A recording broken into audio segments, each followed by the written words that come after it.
Well, the next big thing is happening in Jharkhand. Not every protest has a famous address. Some create their own. In Jharkhand, Jaipal Singh Munda Stadium is fast becoming the state's own Jantar Mantar, the epicenter of a growing youth movement demanding justice in government recruitment exams. Now, for 11 straight days, hundreds of job aspirants have camped at the stadium, alleging irregularities in JPSC and JSSC examinations. Their demand is simple but significant: a CBI probe, transparent recruitment, and accountability.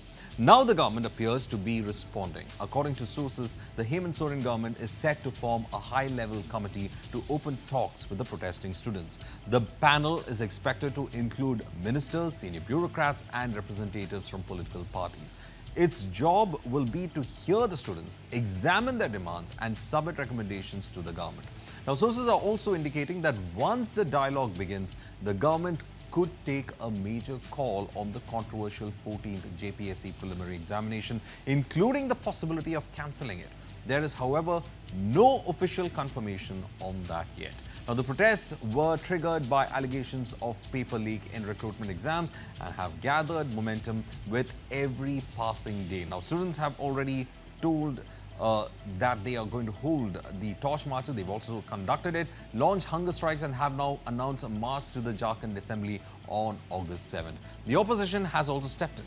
BJP MP Nishikant Dubey has backed the demand for a CBI investigation, alleging corruption and nepotism in the recruitment process. The big question now is whether dialogue can achieve what days of protest could not.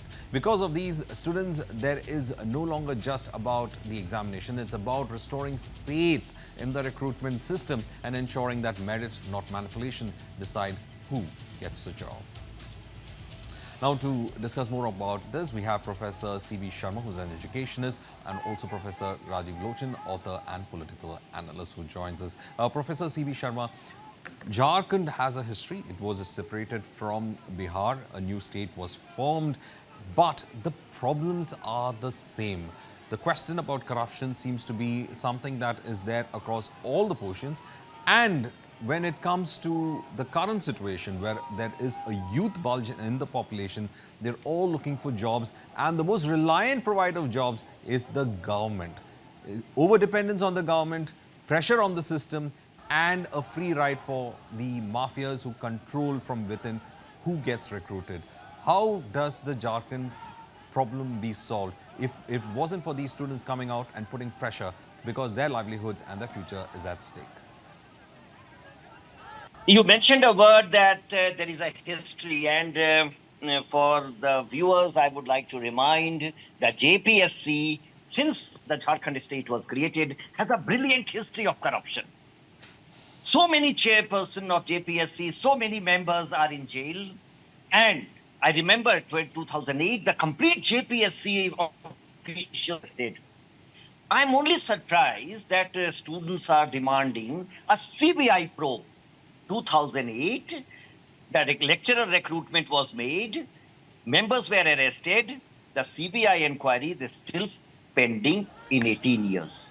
You have not appointed lecturers since then, so universities don't have teachers. If the University Grants Commission takes a stock, no university of Jharkhand would be recognized or will be worthy of getting extension in recognition. They'll all be de-recognized. So I don't believe in CBI probe now, because those lecturers who were appointed in 2008 are still hanging in limbo because they don't know whether their job is permanent or not. They are exonerated by CBI or not. So it is a very good weapon in the hands of the government, central or state, to put it to the CBI inquiry. A few days back, I had mentioned I know about more than 24 CBI inquiries on education which are pending for decades. What are you talking of? Look, I am worried about, as a teacher, as an educationist, the loss of faith of the youth, and they have lost faith in you. Don't only make a single case, Jharkhand or Jantar Mantar or Karnataka or Kerala. Youth across the country is getting disillusioned, and that's very, very dangerous. Nobody is trusting you. It is common knowledge in the society who is in the JPSC, who sits there. Imagine JPSC members are junior lecturers because they are relatives of high-ups. I'm raising very serious issue. What do you expect? How did they become members? Who are the members of JPSC? And how were they selected as members? Relatives of those who are high up in the political echelons. Now, with all due respect, I would like to mention, Bandhu Tirki was dismissed, former minister, Jharkhand, education minister, who was arrested and served a jail term. So he became ineligible to be minister. Now his daughter, Silpi Neha Tirki, is a minister in the government. Now, I'm not raising that this very honorable minister Neha Tirki should not be minister, but who becomes a minister? If I can earn money through some such act of JPSC or any commission, my seven generations will be. So who is afraid of your inquiries or doing corruption? I am raising a very serious issue and I have a demand. Look, the whole commission was arrested during 2008 when the BJP was in government. So I'm not rating any political party. Don't take it like that. I'm saying don't conduct an inquiry through your ministers and your bureaucrats. How many of your bureaucrats are in jail or have served terms in Jharkhand? Maximum. So many. IS after IS, bureaucrat after bureaucrat has been arrested, has served jail term, and they are again out. They are in all plum positions. So what I would say, don't form a committee of ministers and bureaucrats. They are all tainted. Create a committee of people from outside the state, very eminent personalities, and let them do it. Because if you're trying to, again, doing a hush-up thing, you may survive now, but your youth is not going to pardon you. They are completely disillusioned. I talked to youth of Jharkhand, and they are all very sad about the whole affair. And it's not a political statement. It's not today. Since this state became a state, it has been the history. You have to undo this. Otherwise, you are in danger.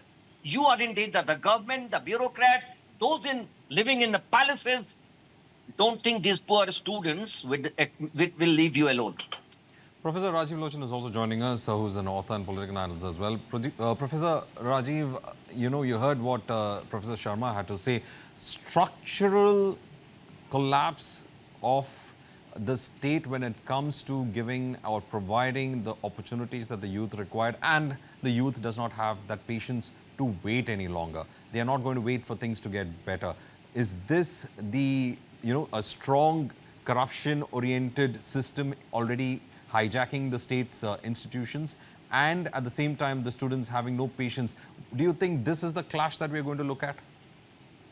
See, the youth have been extraordinarily patient with these governments, which have been extremely incompetent. I would add to what Professor Sharma said by pointing out that similar incompetence, similar misgovernance, similar corruption was visible in Punjab and Haryana also. In Punjab, when reports of corruption in the Public Service Commission came out, at that time in 2002, the chairman of the Punjab Public Service Commission was arrested, Ravi Sidhu. He used to be the correspondent of the Hindu newspaper, and the Badal government had appointed him chairman of the Public Service Commission. He was arrested.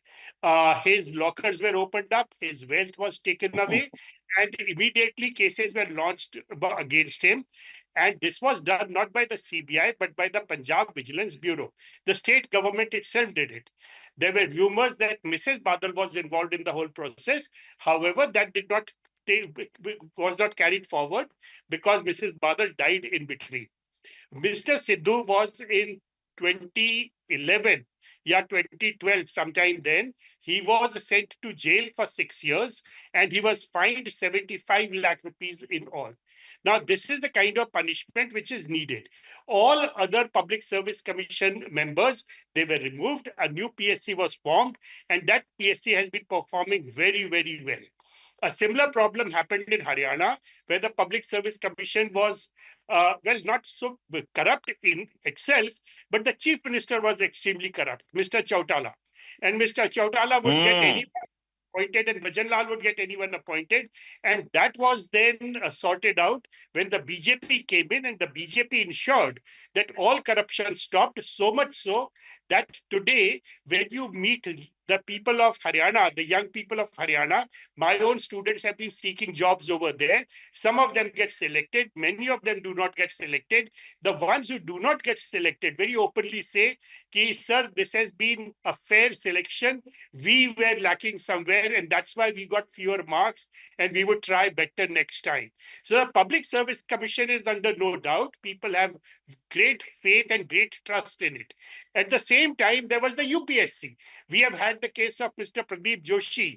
Wherever he has gone as chairman, their corruption has started. There's some hanky-panky starts happening, and some kind of a crisis happens, and the commission loses its face. The latest being the NTA, where he became chairman. So long as the NTA was manned by people who were running the CBSE, there was nothing wrong with the NTA. Small glitches used to happen. They would be sorted out actively and very peacefully. And as soon as Mr. Joshi arrived on the scene, things started going bad in a kind of big way, which you saw resulted in the Jantar Mantar crisis. Now, in Jharkhand, as Professor Sharma said earlier, ever since Jharkhand has been formed, every single recruitment system of the Jharkhand Public Service Commission has been under a cloud, has had some problem or the other. Only once has any Dilip Prasad was sent to jail last year. After, I think, 20 years, 25 years of hearings and investigations and such like, this is too lax a thing. The government is supposed to govern. The government is not supposed to be sitting on its backside waiting for someone to give it a kick.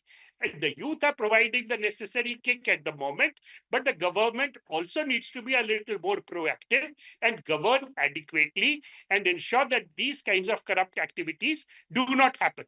Otherwise, what happens is that the youth start losing faith in the government. They start losing faith in the country, and that is extraordinarily dangerous for India. I would also remind you that a similar kind of crisis happened in China in the 1890s. It was called the Boxer Rebellion.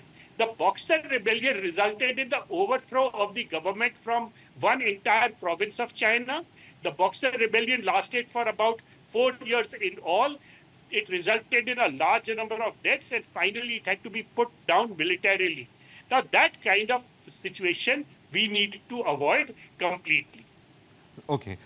Professor C.B. Sharma, just we have only 30 seconds. Quickly, do you think there is an over-dependence on a job creator like the government, which is in fact what is also leading to these mafias? See, jobs are few and there are too many people asking for it. The cake is small, the demand is high, and obviously people struggle for it, so corruption comes in. You have to learn from it. If the government is not corrupt, it can find solution. You are finding all these in the JPSC. You have not Right. been able to do it. Hand it over to other agencies. But you are now going to create in Jharkhand university commission through which you will appoint lecturers. So why should that karmic department have all the money? Why Right. should Right. education Right. department not also get money? So Yeah. we are not stopping, we are going ahead with corruption. Right. In fact, I had only so much of time. Thank you, gentlemen, for in fact giving your viewpoints, especially on another very crucial demand of the students, this time in the state of Jharkhand.